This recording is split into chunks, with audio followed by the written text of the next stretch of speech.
오늘 읽은 말씀을 가지고 새 사람을 입으라, 새 사람 입으라 이런 제목으로 은혜를 나누길 원합니다. 제가 어렸을 때를 생각해 보면요, 이제 명절 때가 되면 이 설날이 되면 막 마음속에 기대가 있었어요, 그렇죠? 저 어렸을 때는 신정 때도 세배를 했어요. 저는 제 기억에 그래서 세뱃돈 2번 받았던 것 같아요. 그래서 막 기대가 막 세뱃돈 받는 기대. 그리고 제가 기억나는 게 어머니 살아계실 땐 잘 몰랐는데요. 어머니가 안 계시니까 그 일들이 다 생각이 나고 막 꿈도 꾸어지고 그러는 것 같아요.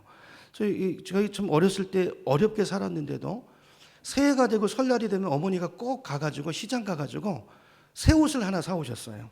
그게 무슨 티셔츠든지 뭐 아니면 뭐 어려울 때 양말이라도 꼭 사놨다가 새해가 되기 전에 세배하기 전에 야 이거 갈아입어라 이러고 내주셨던 기억이 나요. 아 옛날에는 뭐 요즘이야 그죠? 요즘 애들 이런 기쁨 잘 아는가 모르겠어요, 그죠? 뭘 원하는 게 그냥 다 주어지는 시대니까. 근데 이제 제가 어렸을 때만 해도요 너무 가난해가지고 헌옷이라도 하나 이게 좀 낡지 않은 거 물려받으면 야 이거 입고도 막 설레고 기뻤어요. 근데 명절 때 새 옷 받으면요 야 얼마나 좋습니까, 그죠? 막 날아갈 것 같고 그 새 옷을 입으면 막 춤출 거 이런 그런 기억들이 나요. 여러분 사람은 다 새 것을 좋아하죠. 이제 오늘 신년 첫 번째 주일인데요. 신년 새해가 되면 꿈도 우리가 새 꿈을 가지게 되고 새로운 계획과 또 새로운 비전과 또 새로운 목표와 새 기대를 가지고 새해를 시작하게 됩니다. 자, 근데 이렇게 하는 것도 중요하지만 제가 볼 때 새해를 잘 사는 가장 중요한 방법은요. 겉의 것을 새 걸로 바꾸는 것도 중요하지만 진짜 중요한 건 우리 마음인 것 같아요. 그죠? 진짜 우리가 새 마음을 가지고 하나님이 기뻐하시는 그 마음을 가지고 새해를 시작할 때 그 인생이 새로운 인생이 되고 하나님이 기대하시는 축복받는 인생이 되는 줄로 믿습니다. 여러분 사람의 마음이 새로워지지 않으면요 다른 게 다 새거가 있어도 다 이게 별로 이게 기쁨도 모르고 감사도 모르는 것 같아요.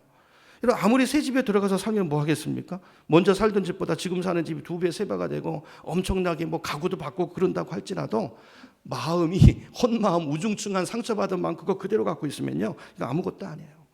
아무리 가구 바꾼다고 행복이 오는 게 아니고 중요한 것은 우리 마음인 줄로 믿습니다. 우리가 금년 새해 첫 예배를 드리면서 우리 마음을 점검해 봤으면 좋겠어요. 새해가 됐는데 아직도 헛마음 가지고 작년의 상처 이제 작년이잖아요, 그죠? 작년의 그 아픔 누군가에 대한 그 미움, 원망 이런 거 가지고 간다면 이거 오늘 우리 하나님 보실 때 예배자로 예쁜 마음이 아닌 것 같아요. 그죠? 오늘 우리 마음을 점검해보고 새해를 맞이하기 전에 먼저 우리 마음을 새롭게 바꾸는 헛마음 벗어버리고 새 옷을 입고 그렇게 출발하는 그런 복된 예가 되기를 예수님의 이름으로 축원합니다. 자, 그러려면 우리가 새 옷을 입는다는 게 뭘까요? 옛사람 벗는다는 게 뭘까요? 저는 이게 회개인 줄로 믿습니다. 그렇죠? 우리가 새 마음을 가지려면 무엇보다도 먼저 내 옛사람의 그 마음 그걸 십자가에 못 박아야 돼요. 그걸 떠나 보내셔야 돼요, 이제는. 여러분 십자가에서 죽음이 없으면 부활이 없는 것처럼 옛사람을 옛옷을 벗어버리지 않고 여러분 옛옷 그대로 더러운 거 입고 그 위에다가 새 옷 끼어 있는 사람은 없잖아요. 새 옷을 입으려면 그거 벗어야 되는 것입니다. 그죠? 깨끗하게 하고 오늘 그렇게 하는 우리가 되면 좋겠습니다. 자, 오늘 이제 본문 5절에 보면 그래서 바울이 이렇게 말해요. 자, 우리가 버려야 될 것들을 쭉 얘기하고 있어요. 5절에 보면 뭘 버려야 되죠? 음란, 부정, 사욕, 악한 정욕, 탐심 이걸 벗어버리라는 거예요.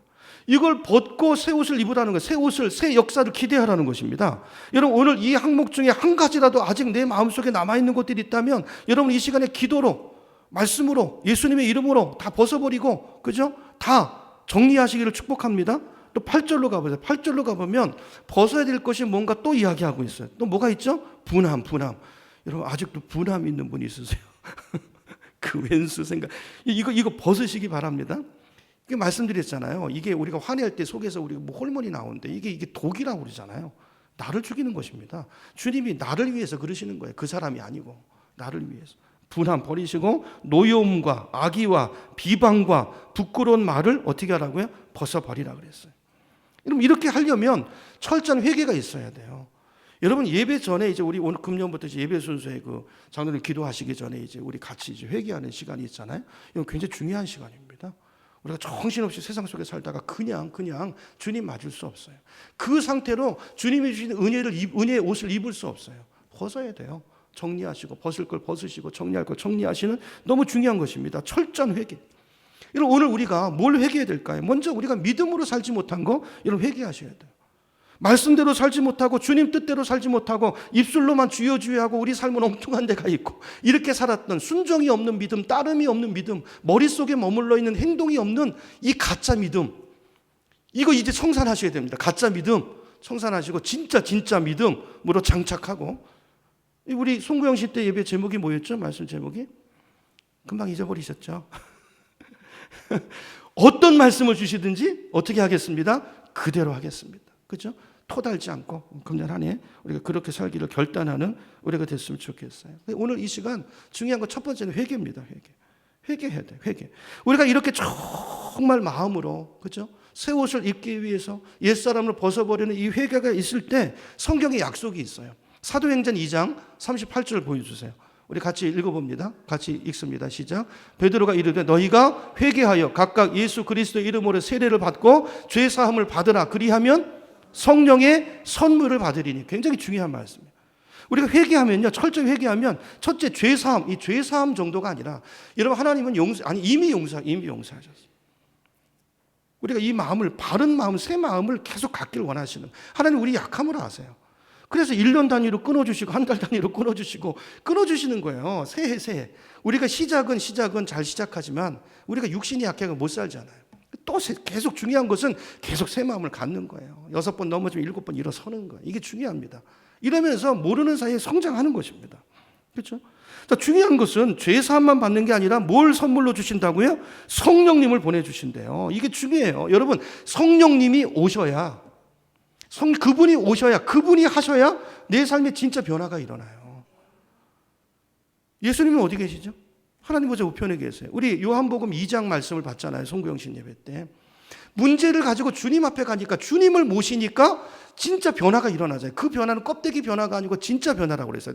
그렇죠? 화학적인 변화, 본질이 바뀌는 변화라고 그랬어요. 조금 새로워지는 개선의 차원이 아니라 완전히 다른 사람, 새로운 새 인류, 새로운 피조물, 하나님의 형상이 성령의 역사로 우리 안에 빚어지는 줄로 믿습니다. 성령님이 예수님의 영이에요. 예수님이 주님 보좌 우편에 가시고 성령을 통해서 우리 안에서 함께 거하시고 우리 안에 놀라운 일들을 이루어 가시는 줄 믿습니다. 이분이 오셔야, 주님을 우리 안에 모셔야 변화가 일어나는 거예요. 그 결혼 잔치집에 주님을 모시고 그분께 문제를, 모셨다고 가가지고 나 따로 살면 아무 일도 안 일어나요. 그 주님을 모시고 그분에게 상의하고 그분 앞에 문제를 가지고 가니까 물이 포도주가 되잖아요. 그 과정에 있기까지 예수님 어머니 마리아가 뭐라고 말합니까? 하인들에게 무슨 말씀을 하시든지 어떻게 하라? 그대로 하라. 그 말씀을 받아서 어떻게 하죠? 네가 분명히 예수님 말씀이 네 생각과 다를 거야. 그래도 그대로 해. 그 말이잖아요. 마리아는 그 아는 거죠. 그러니까 하인들이 어떻게 합니까? 물을 채우라 그러니까 어디까지 채워요? 아구까지죠. 떠다 갖다 줘라 그러니까 내 생각으로 가면 맞을 것 같은데 가가지고 물 퍼다 줬다가 그냥 호되게 당할 것 같은데 순종하니까 떠다 갖다 주니까 거기서 뭐가 일어나요? 기적이 일어나요.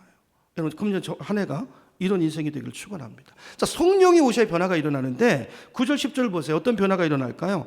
거짓말하던 사람이 성령이 오셔야 거짓말 안 하는 사람이 되고 옛사람을 벗어버리고 새 사람을 입는 역사가 일어난다는 거예요. 여러분, 이렇게 철저히 회개하는 자에게 주시는 복이 있습니다. 그게 뭔지 아세요? 여러분, 우리가 회개하잖아요. 그러면 우리 마음이, 회개하는 가운데 우리 죄가 씻어지면서 우리 영안이 맑아져요. 여러분, 이게 얼마나 큰 축복인지 몰라요. 여러분, 영안이 밝아지는 게 복인 줄로 믿으시기 바랍니다. 우리가 하나님 앞에 회개하면 영안이 밝아져서 전에 보지 못하는 것들을 보게 돼요. 뭘 볼까요? 다른 사람의 죄가 보일까요? 아니요, 그거 말고 누구 죄가 보이죠? 내 죄가 보여요. 이전에 내가 느끼지 못하고 알지 못하고 보지 못했던 내 속에 있던 그 허물과 죄들이요, 우리가 회개할 때, 여러분, 우리가 회개하는 마음을 가지면, 진짜 회개는 이 회개는 처음에 우리가 의지로 회개하지만 그 다음에 성령이 그 속에서 우리 기도를 도우면서, 여러분, 진짜 회개는 하나님이 시키는 거예요. 그때부터 막 하나님이 보여주시면서 우리 실상을 알게 하면서, 여러분, 이런 회개 해보셨어요? 그래야 그 진짜 회개예요. 그 과정을 거쳐야 우리가 진짜 예수 믿는 사람이 되는 거예요. 내가 알지 못했던 그 숨겨져 있던 모든 죄악들이 보여지기 시작하고 영안이 밝혀져서 그것 때문에 떼굴떼굴 구르면서 회개하는 이런 놀라운 회개 역사가 일어나는 것입니다. 여러분, 이렇게 자기 죄를 보게 되고 자기 허물을 깨달은 사람이 교만할 수 있을까요? 아니에요. 이 회개가 오면, 성령의 역사가 오면 겸손한 사람이 되는 것입니다. 이전까지는 자기만 잘난 줄 알고 남을 비판하고 늘 판단하고 흉을 보고 그저 비난하고 이러던 사람이, 여러분 이 순간 이 회개의 영이 임하게 되면, 성령이 그 사람의 영안을 열어주게 되면요, 그 다음부터요 할 말이 없어요. 이제 왜요? 아니 자기 죄를 보니까 저 사람이 낫죠. 그 사도 바울이 뭐라고 그럽니까? 사도 바울이 자기 자신을 가리켜서 내가 누구라고요? 죄인 중에도 내가 괴수다 그랬어요. 내가 죄인의 우두머리다 그랬어요. 우두머리다. 사도 바울이 얼마나 훌륭한 사람입니까? 회개가 깊을수록 영안이 밝아지고요, 영안이 밝아질수록 자기 죄가 보이고요, 자기 허물이 보이고, 이 사람이 의인인 거예요. 여러분 그 말이 내가 제일 죄가 많은 인간, 못된 인간이라는 이 사도 바울의 고백이 뭐 바울이 형식적으로 남 들으라고 그렇게 한 말이겠어요? 아니에요. 성령이 영안을 열어주셔서 자기 실상을 보고 가슴 속에 터져나오는 고백이고, 그 진실된 하나님을 향한 마음인 것입니다. 여러분 우리가 이렇게 우리가 이 은혜가 있어야 될 것 같아요. 여러분 회개의 영이 임해야 됩니다. 예, 그래야 그죠? 우리가 말씀을 순종하는 사람이 돼요. 그죠? 겸손한 사람이 돼요. 이게 누가 하시는 일이라고요? 성령이. 언제 이 성령이 오셔서 이 일을 해요? 먼저 회개할 때. 그렇죠? 자, 이렇게 자기 성령으로 통해서 자기 죄와 허물을 깨달은 사람에게 이제 진짜 또 다른 변화가 오기 시작하는데, 자, 이 단계를 거치면 이제 뭘 깨닫게 될까요? 주님의 사랑을 깨닫게 돼요. 내가 얼마나 죄인인 걸 알아야 십자가가 십자가 되는 것입니다. 그게 왜 주님이 저기 매달려야 되는가가, 내 죄가 보여져야 그 십자가가 의미 있게 나의 십자가로 다가오는 거예요. 정말 죄로 말미암아 죽을 수밖에 없는 나를 구원하기 위해서, 그 죄 없이 하나님의 아들인 예수가 이 땅에 오셔서 나 대신 십자가에 채찍에 맞으시고 못 박혀 죽으신 그 사랑이 깨달아지면서, 내 죄가 깨달아지면서 그 앞에 엎드려지면서 그 주님 앞에 기쁨과 감사가 마음속에 깊은 곳에서 터져 나오는 것이죠. 이 과정을 거치면 다음 단계가 뭘까요? 이제는 주님을 사랑하는 사람이 돼요. 여러분, 주님에 대해서 아는 것과 주님을 아는 게 다르다고 그랬죠. 많은 분들이 주님에 대해서 알아요. 하나님이 계시다는 걸 믿어요. 그건 성경이 말하는 믿음이 아닙니다. 그건 귀신도 알고 믿는다고 그랬어요. 야고보서에 보니까. 그건 귀신들 정도가 갖고 있는 믿음이에요. 여러분, 지식을 믿음이라고 착각하지 마세요. 믿음은 누구에 대해서 믿는 게 아니고 내 마음을 열고 그분을 모셔드리고 그분과 사는 걸 성경 믿음이라고 그래요. 예수님을 내 안에 모셔드리고. 그 지식과는 전혀 다른 것이죠. 자, 우리가 이렇게 변화되면 주님을 사랑하는 사람이 되고, 이제 주님과 함께 동행하는 사람이 되고, 이제 내가 주님이 기뻐하는 그것이 나의 기쁨에 대해서 내가 그 일을 하기를 원하는 그 헌신된 일꾼이, 자, 이런 과정을 통해서 그냥 일꾼으로 서는 게 아니에요. 여기 계신 분들, 여러분, 처음 예수 믿는 분들 보면 이게 그냥 이렇게 오는 게 아니에요. 이런 과정들을 겪는 것입니다. 이게 누가 하시는 거예요? 성령이 하시는 거예요. 이걸 영적으로 철이 들었다고 말하는 거죠. 자, 우리가 이렇게 변화되기를 주님은 원하시는 거예요. 여기 보면요, 하나님의 소원이 뭐예요? 소원이 디모데전서 2장 4절, 이거 보이시나요? 한번 같이 읽어볼까요? 하나님은 모든 사람이 구원을 받으며 진리를 아는 데 이르기를 원하시느니라. 저와 여러분이 이런 사람이 되기를 원하고, 밖에 있는 그분들도 우리가 가서 이런 사람으로 만들기를 주님이 원하신다.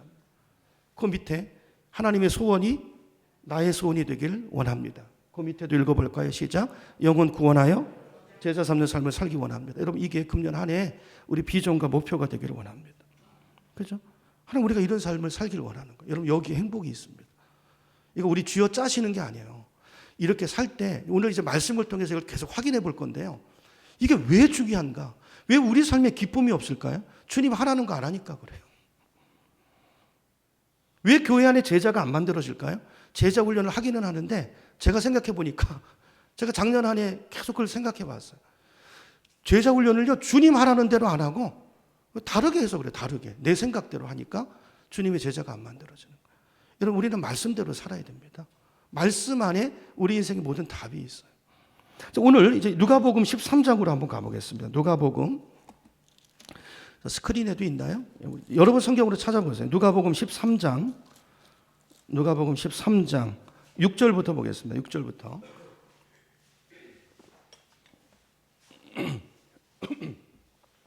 자, 예수님의 비유인데요. 여러분 성경을 보면서 제 얘기를 들으시면 될 것 같아요.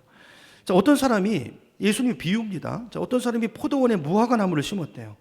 아마 무화과 열매를 기대했으니까 그 열매를 좋아했든지 심었겠죠. 자, 그런데 심었는데 이상하게 열매가 안 열리는 거예요. 그래서 7절을 보세요. 13장 7절을 보면 이 포도원 주인이 3년째 가서 봐도 열매가 있어요, 없어요? 없어요. 그래서 뭐라고 이야기합니까?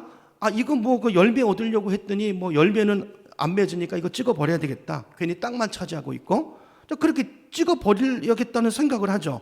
자, 그랬을 때 포도원 지기가 주인에게 뭐라고 말합니까? 8절에 보세요. 8절 같이 읽어볼까요? 시작. 대답하여 이르되 주인이여 금년에도 그대로 두소서. 내가 두루 파고 거름을 줄이니. 자, 9절도 봅니다. 이후에 만일 열매가 열면 좋거니와 그렇지 않으면 그때 찍어버리소서. 이렇게 했다는 거예요. 자, 여기 포도원 지기가 누굴까요? 포도원 지기가 이게 비유잖아요. 비유. 누구를 가리키는 거죠? 예수님을 가리키는 거예요. 그럼 포도나무는 누구죠? 포도나무? 우리. 여러분, 우리가 열매를 맺어야 되는데 도무지 열매가 없으니까 열매로 안다고 그랬잖아요. 열매로. 그 믿음이 진짜인지 아닌지 열매로 안다니까요. 그 예수님의 비유잖아요. 그 연장선상에서 말씀하시는 거예요. 자, 근데 열매가 도무지 없으니까 주인이 이거 아닌가 보다 그래가지고 어떻게 한다고요? 찍어버리려고 하니까 포도원 지기 되신 예수님께서 어떻게 말씀하신다고요? 아유 주인님, 금년 한 번만 더 참아주세요. 열매가 이거 맺힐 거예요. 조금만 더 기다려 봅시다. 자, 이렇게 우리를 위해서 대언하시는 분이 누구라고요? 그분이 예수님이라는 거예요. 여러분, 이게 제 말이 아니고 이게 성경의 말씀이에요. 성경 말씀. 요한일서 2장으로 갑니다. 요한일서 2장 1절. 찾을 때 시간 걸리실 테니까 빨리 찾는 분은 보시고 우리 스크린 보고 읽어보겠습니다. 시작. 나의 자녀들아, 내가 이것을 너희에게 쓰면 너희로 죄를 범하지 않게 하려 함이라. 만일 누가 죄를 범하여도 아버지 앞에서 우리의 대언자가 있으니 누구라고요? 곧 의로우신 예수 그리스도시니라. 아멘. 여러분, 우리가 죄를 범할 때마다 마귀는요 우리를 막 참소해요. 하나님, 저런 인간을 그냥 놔두십니까? 저게 목사고 저게 장로입니까? 저거 심판해 버리십시오. 마귀는 참소한다는 거예요. 그런데 그 순간에 바로 하나님 우편에서 우리를 위해서 대언하시는 우리의 보혜사가 있다는 거예요. 첫째 보혜사가 예수님이고요. 둘째 보혜사가 우리 안에 와서 우리를 도우시는 성령님이잖아요. 그걸 말씀하고 있어요. 예수님께서 뭐라고 우리를 변호하십니까? 하나님, 내가 이 사람을 위해서 십자가를 지지 않았습니까? 이 사람의 죄값을 내가 지불하지 않았습니까? 하나님, 용서해 주세요. 하나님, 이 사람을 조금만 더 기다려 주세요. 분명히 열매가 맺힐 것입니다. 자, 이렇게 우리를 위해서 변호하고, 그죠? 증거해 주는 그 예수님을 대해서 비유로 주님께서 말씀하는 거예요. 그 말씀이 로마서 8장 34절이에요. 로마서 8장 34절 우리 같이 읽어봅니다. 시작. 누가 정죄하리요? 죽으실 뿐 아니라 다시 살아나신 이는 그리스도 예수시니 그는 하나님 우편에 계신 자요 우리를 위하여 간구하는 자시니라. 여러분, 십자가가 끝이 아니고 십자가 뒤에 뭐가 있죠? 부활이 있어요. 부활이 끝이 아닙니다. 부활이 끝이 아니고 예수님이 승천하시고 그 뒤에 어떻게 하시죠? 성령을 보내 우리 안에. 그게 끝이 아니에요. 그리고 이제 다 이루었다. 그건 이 땅에서 다 이루신 것이죠. 예수님의 사역이 아직 안 끝나셨어요. 지금 이 순간에 하나님 보좌 우편에서 우리를 위해서 중보하고 계시는 줄로 믿습니다. 이 기도가 있기 때문에 우리가 서 있는 거예요. 여러분, 이 주님의 은혜 아래, 사랑 안에 오늘도 우리가 살고 있고 새해도 걸어가고 있다는 걸 믿으시기 바랍니다.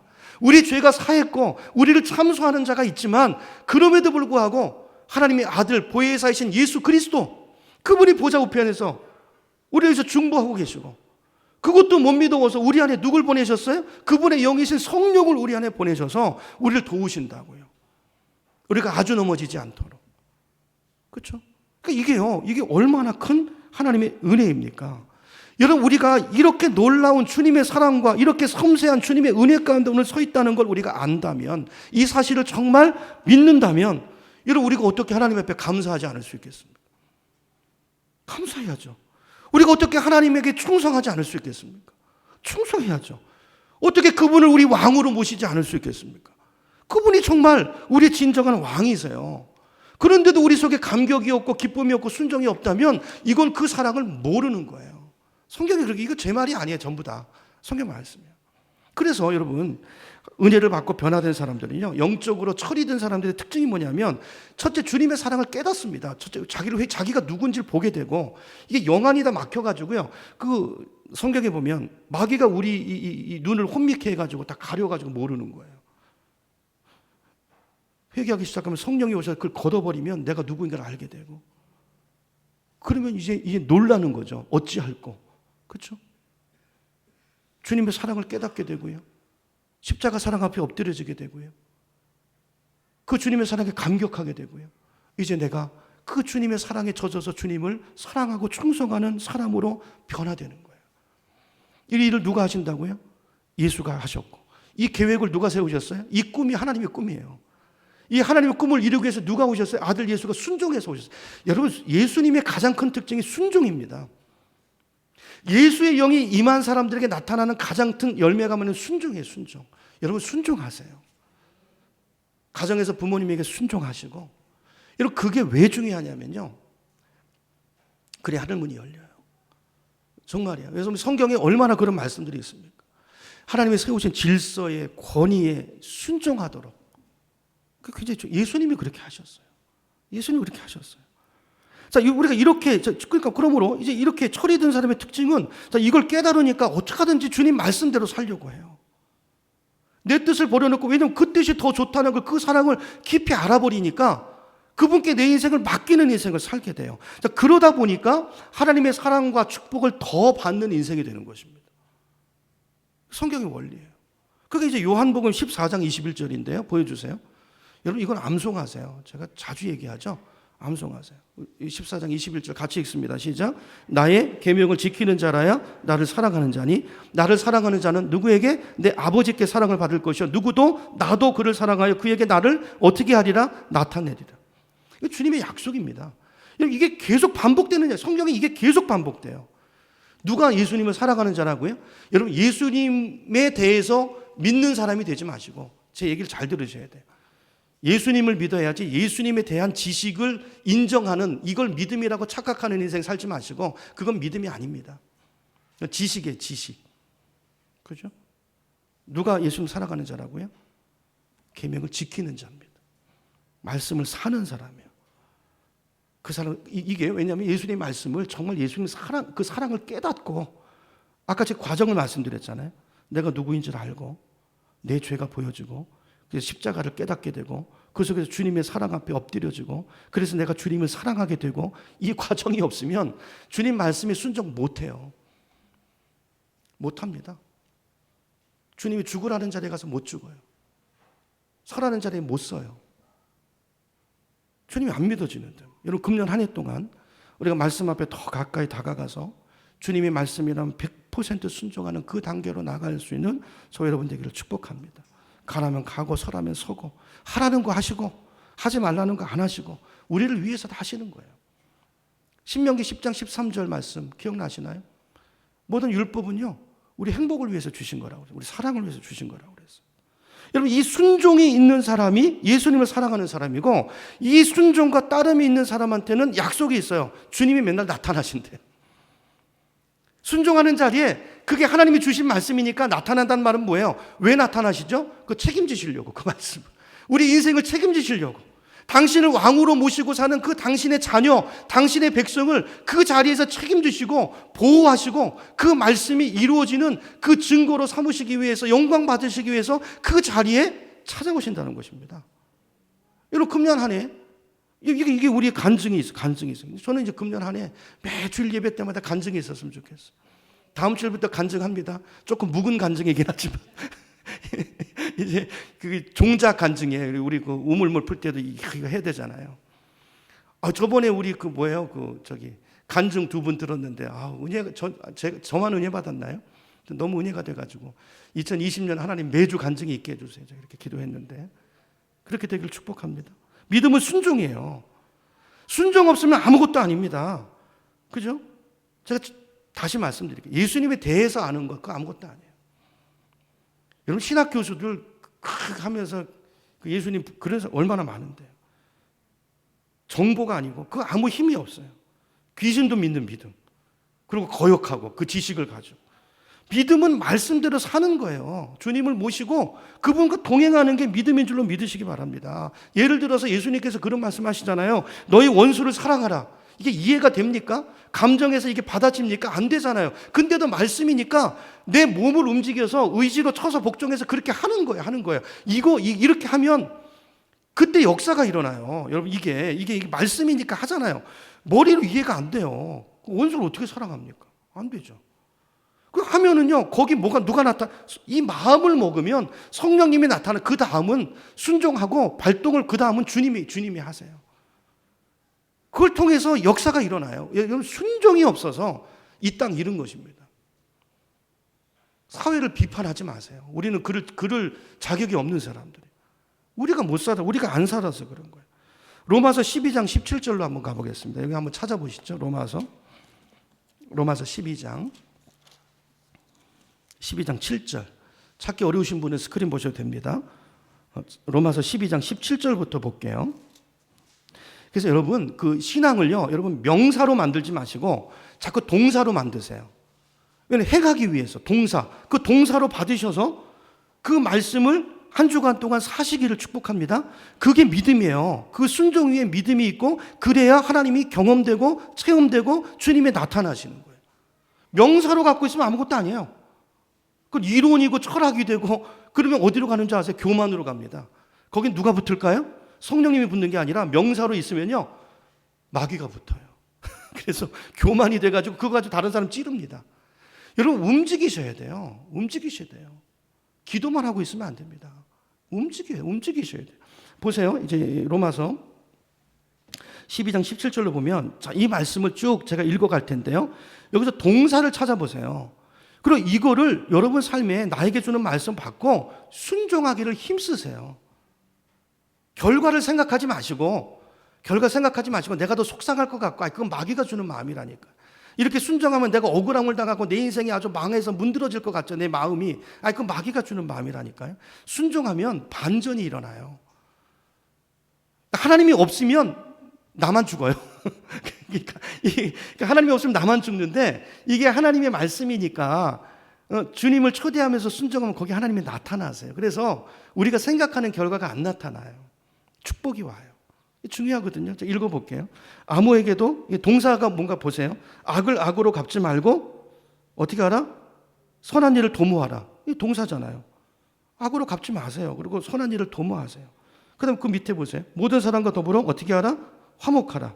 너희가 친히 원수를 어떻게 하라? 갚지 말라. 그리고 네 원수가 줄이거든 어떻게 하라? 먹이고 목마르거든 마시게 하라. 결론적으로 손으로 악을 어떻게 하라? 이기라 이거예요. 자, 이 말씀, 동사의 동사, 이게 주님의 뜻입니다. 이 말씀을 받았으면 명사로 그냥 갖고 있지 마시고 아무 일도 안 일어나요. 동사로 가서 이렇게 살면 이게 주님의 뜻이에요. 거기 내 계명을 지키는 자라야 나를 어떻게 하는 자니? 사랑하는 자니. 그는 누가 사랑해요? 성부 하나님이 기뻐하세요. 그렇게 하는 것만 해도 기뻐해가지고요. 그리고 예수님도 막 기뻐하시고 우리 안에 성령이 막 춤을 추시면서 거기에 주님이 나타나요. 그 예상치 못했던 일들이 일어난다고요. 머리에서 이해가 안 되지만 가슴에서 소화가 안 되지만 그것이 주님의 말씀이기 때문에 하는 거예요. 이게 신앙이라고요. 이게 예수 믿는 거라고요. 그렇죠? 우리가 2020년대는 정말 저도 이제 이 말씀을 보니까 저도 이제 이런 생각이 드는 거예요. 제가 목사지만 내가 정말 예수님을 믿기는 믿었던 걸까? 액션이 없어요. 액션이. 제 삶에도 보니까 액션이 없는 거예요. 이게 정말 치명적인 거지 않습니까? 그러니까 마귀가 교회 가지 말라고 안 그래요. 교회 가라는 거예요. 근데 그 믿음을 전부 명사로 만들어버립니다. 그러면 이게 마귀의 작전이 더 성공하는 거예요. 행동이 없고 명사로 만들어버리잖아요. 그러면 자기들끼리 싸워요. 그거 갖고. 여러분 교회들 보세요. 전도하러 안 나가면 반드시 썩습니다. 맨날 싸워요. 자기들끼리. 네가 크니 내가 크니 그러고. 그저 맨날 뭐 시험 들었다고 그러고 맨날 시험들을 준비해가지고 있고. 그게 아니고 나가보세요. 순종해서 하라는 거 하면 그 속에서 하나님이 경험돼요. 그러니까 나 없어도 우리가 안 나가도요. 그 사람들 구원하는데 하나님은 아무 애로사항이 없으세요. 이거 믿으십니까? 애로사항 없으세요. 그래서 당신의 나라를 확장하기 위해서 우리를 주리를 틀어가지고 나가가지고 이렇게 하시는 분이 아니고, 하나님은 그래 우리가 살기 때문이에요. 그래 우리가 살기 때문에. 여러분 영적인 싸움, 여러분 제가 어떤 횟집에 가서 꽤 오래전에 부산에서 들었던 얘기인데, 그 회를 이제 내륙으로 운반해 갈 때요, 여러분 그 생선들만 이렇게 놓으면요, 저희 미국에 살 때인데 이게요, 가다가 다 죽어요. 내륙 가면은 비실비실해가지고 다 죽어요. 싱싱하면 다 잃어버려요. 그래서 그 회를, 생선을 이동하는 방법이 뭐냐면 그 천적 같은 걸 그 안에 같이 집어넣는데요. 그럼 이동하는 동안에 어떻게 하죠? 막 그냥 살려고 다니면서 이게 생생하게 살아있는 거예요. 이 영적인 싸움입니다. 여러분 삶에 영적인 싸움이 있습니까? 아니 말씀대로 살려고 안 하는데 영적인 싸움이 없죠. 말씀대로 살려는 몸부림이 있어야 그 가운데 싸움이 있고, 그 가운데 안 될 것 같은데 되고, 하나님이 도우시는 일이 있고, 그 길을 걷는 자들이 누리는 축복이에요. 말씀을 순종하는 자들만이 얻을 수 있는 승리인 것입니다. 여러분 금년 한 해 우리가 이렇게 살기를 축복합니다. 이렇게 사는 것이 하나님을 기쁘시게 하는 것이고, 우리가 사는 길이고, 우리가 행복한 길이고, 하나님의 나라가 서는 길이에요. 성경은 이렇게 사는 사람이, 이렇게 살려고 몸부림치는 사람이 하나님을 사랑하는 사람이라고 말씀하는 거예요. 우리 다시 한번 보여주세요. 요한복음 14장 21절. 우리 같이 천천히 읽습니다. 시작. 나의 계명을 지키는 자라야 나를 사랑하는 자니, 나를 사랑하는 자는 내 아버지께 사랑을 받을 것이요 나도 그를 사랑하여 나타내리라. 여러분 이 말씀의 다른 표현이 뭔지 아세요? 저 요한복음 14장이잖아요. 여러분 요한복음 15장으로 가보세요. 요한복음 15장. 저기 14장입니다. 저기 아까가 14장이고 이제 15장으로 가보세요. 그리고 나는 포도나무여 너희는 가지가 나오는 거예요. 이게 그냥 나오는 게 아니고 15장 중에서 7절로 가보세요. 7절. 자, 하나님 말씀을 순종하는 이 상태가 뭐냐면 그게 이제 7절의 전제 조건이에요. 기도. 요한복음 15장 7절 같이 봅니다. 시작. 너희가 내 안에 거하고 내 말이 너희 안에 거하면 그러면 무엇이든지 원하는 대로 구하라. 그리하면 이루리라. 그러니까 우리는 이게 뒤에 것만 읽죠. 무엇이든지 원하는 대로 구하라. 그리하면 이루리라. 택도 없이 안 이루어지잖아요. 왜 그럴까요? 앞에가 없어. 앞에가 없는 거예요. 이거는요 전제 조건이 있는 약속이에요. 전제 조건이 뭐죠? 내 말이 너희 안에 거하면은요. 내 말이 너희 안에. 이 말이 뭡니까? 말씀이 누구죠? 말씀이 육신이 돼서 이 땅에 오신 분이 누구예요? 예수님이에요. 예수님. 그러니까 예수 우리 마음을 열고 그분을 영접하고 그분의 말씀대로 다스림을 받고 지배를 받고 순종하며 사는 사람, 그게 말씀이 거하는 거잖아요. 그 상태면 그리고 나서 무엇이든지 원하는 대로 구하면 이루리라 해요. 그렇죠? 기도만 한다고 되는 게 아니고 중요한 것은 뭐죠? 말씀을 사는 거예요. 순종입니다. 그래야 열매가 생겨요. 아까 누가복음의 그 포도 원칙이 열매, 이게 없으니까 열매가 안 생기는 거예요. 따름이 없으니까, 순종이 없으니까. 요한복음 15장 8절 그 다음 보세요. 그 다음 말씀도 8절도 같이 봅니다. 시작. 너희가 열매를 많이 맺으면 내 아버지께서 영광을 받으실 것이요 너희는 내 제자가 되리라. 자, 이 말씀을 잘 보세요. 제가 지금까지 한 말을 가지고 너희가 열매를 많이 맺으면 누가 영광을 받아요? 아버지께서 영광을 받아요. 왜죠?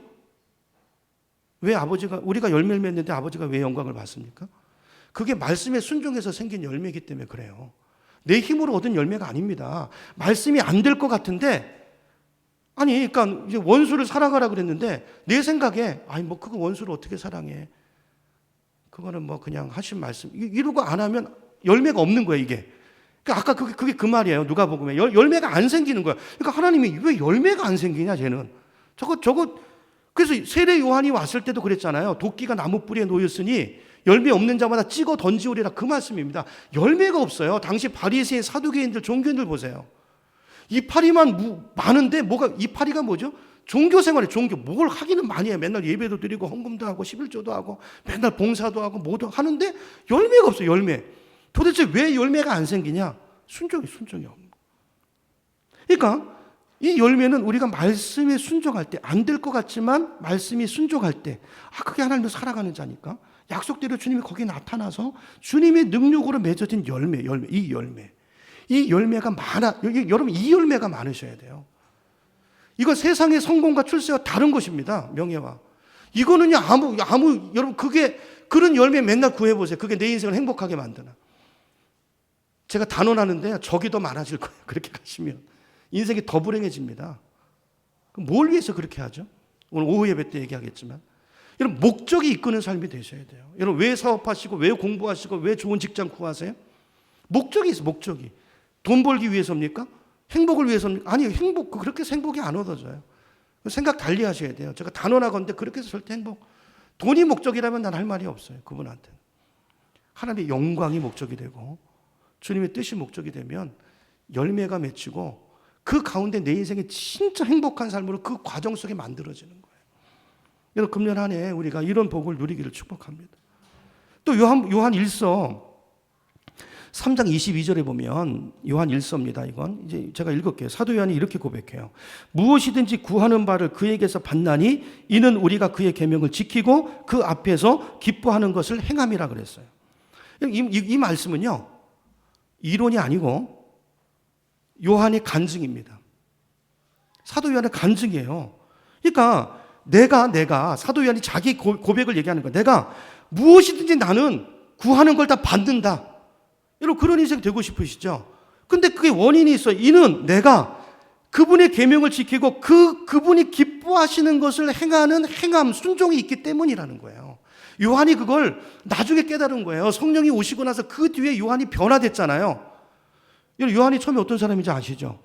그 별명이 우레의 사람이에요.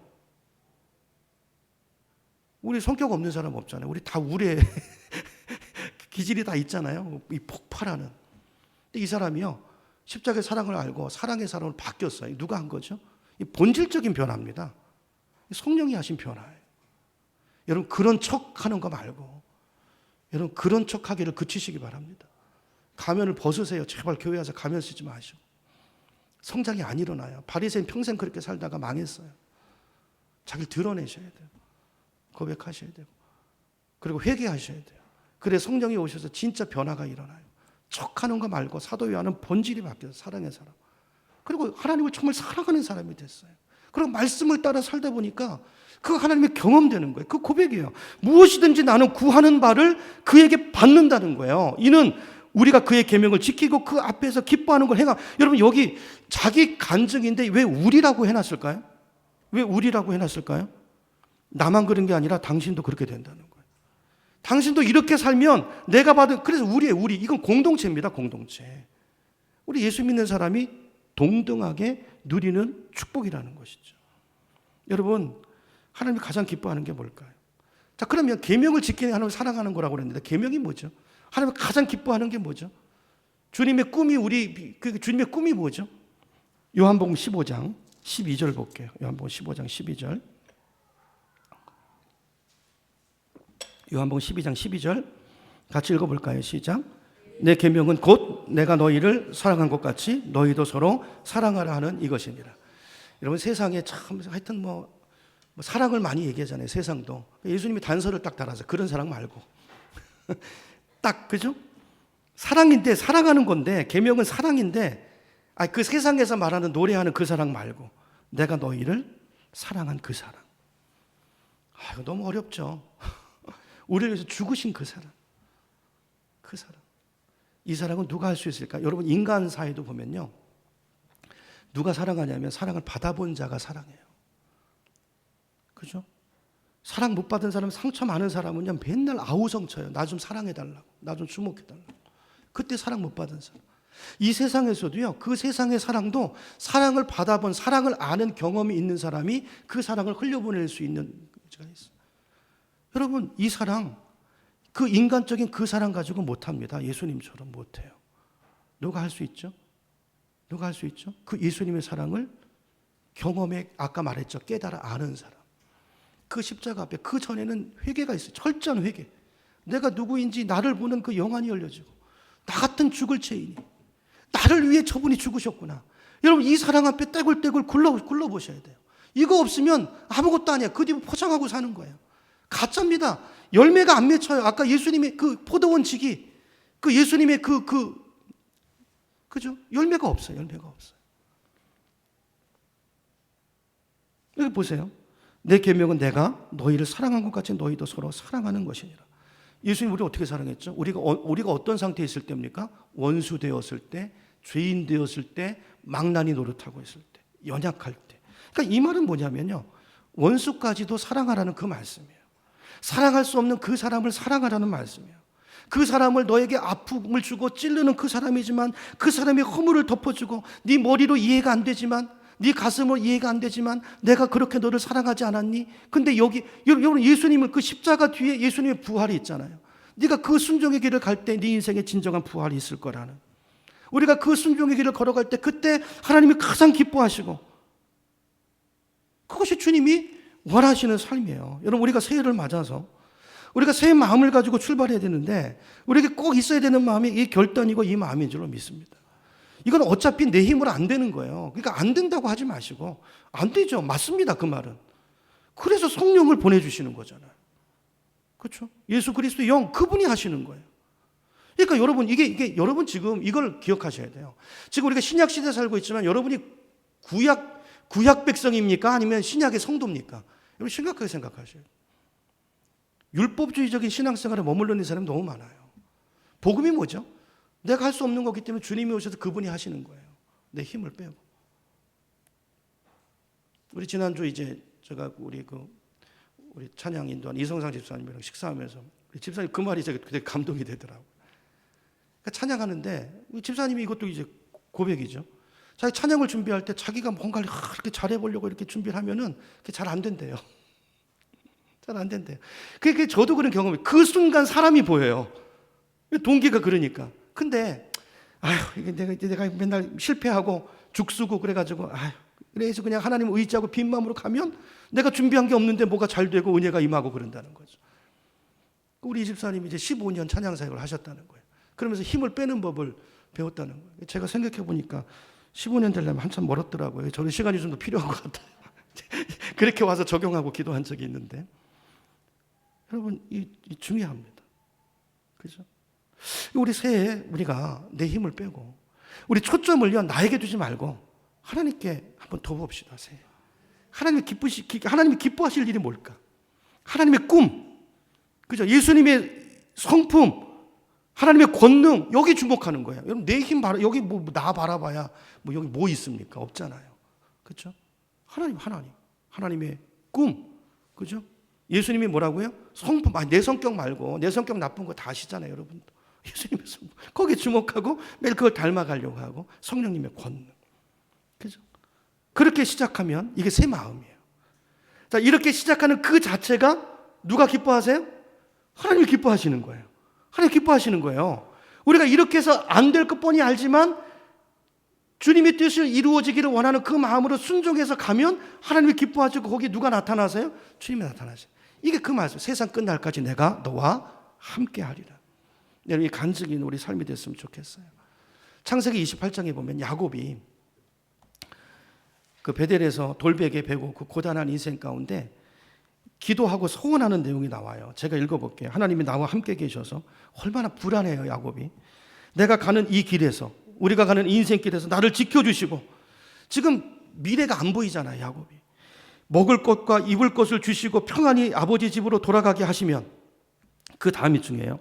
하나님이 나의 하나님이 되실 것이요, 나의 기둥으로 세운 이 돌이 하나님의 집이 될 것이요, 하나님께서 내게 주신 모든 것에서 10분의 1을 내가 주님께 드리리이다.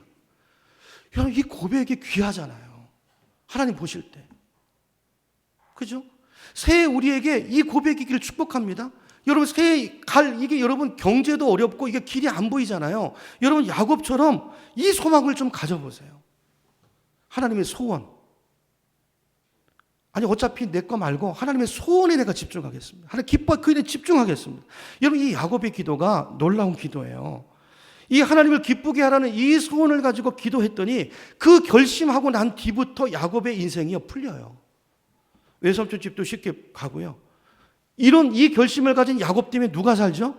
외삼촌의 라반의 집이 복을 받습니다. 그리고 야곱이 거부가 돼요. 이런 소원이 중요한 것입니다. 소원. 여러분 우리에게 이 소원이 있기를 축원합니다. 이제 말씀 한 구절 읽고 마무리할게요. 시간이 벌써. 빌립보서 2장 13절. 우리 한번 찾아보죠. 신약성경 빌립보서입니다. 빌립보서 2장. 소원에 대한 이야기를 하고 마무리를 하려고 합니다. 빌립보서 2장 13절. 오늘 말씀한 거에 다 정리예요. 정리. 신약 성경 320쪽에 있습니다. 여러분 성경에다가 형광펜으로 이렇게 해놓으세요. 형광펜으로. 찾으셨나요? 빌립보서 2장 13절. 자, 제가 읽어볼게요. 여러분 천천히 보세요. 너희 안에서 행하시는 이는 누구라고요? 하나님이시니 자기의 무엇을 위하여? 기쁘신 뜻을 위하여 너희에게 무엇을 두고? 소원을 두고 행하게 하시나니. 자, 여기 보세요. 자, 여기 행함이라는 단어가 나오죠.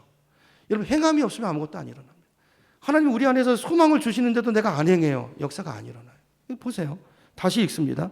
너희 안에서 행하시는, 하나님도 행동하시는 분이세요. 예수님이 그냥 거기서만 기도해도 되는데 그게 아니고 예수님 오시잖아요.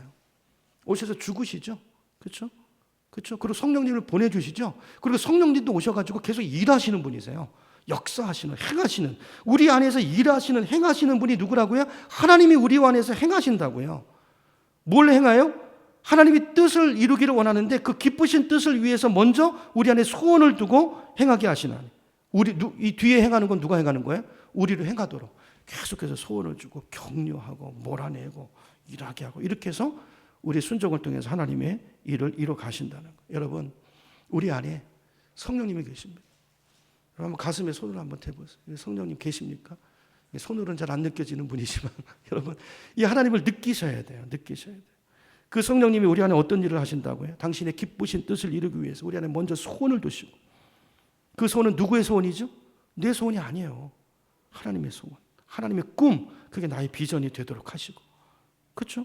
그 소원을 누구로 이루게 하신다고요? 나를 통해서 이루게 하신다는 거예요. 이게 이 땅에 교회를 두신 목적이고 성령이 우리 교회에 오신 이유가 목적인 줄로 믿습니다. 여러분 오늘 우리 마음속에 자, 성령 하나님께서 이걸 이루고 가기 위해서 어떤 사람을 찾냐면요, 이 사람을 찾는 거예요. 하나님 뜨겁게 사랑하는 마음을 가진, 그리고 이 믿음을 가진, 그리고 우리 송병식 때 봤던 것처럼 어떤 말씀을 하시든지 그대로 하겠습니다. 이 믿음이 있는 사람을 찾는 거예요.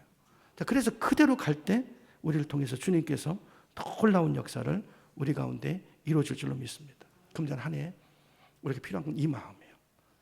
다른 건 아무것도 없어요. 이 마음이 있으면 그분이 우리 안에서 놀라운 역사들을 이루실 줄로 믿습니다. 이 마음을 가지고 새해를 출발하셔서 1년 동안 얼마나 놀라운 일들이 여러분 삶 가운데 우리 교회 가운데 있었는지를 끊임없이 간증하는, 세상에 그 하나님을 보여주고 선포하는 저 여러분의 삶이 되시기를 예수님의 이름으로 축원합니다.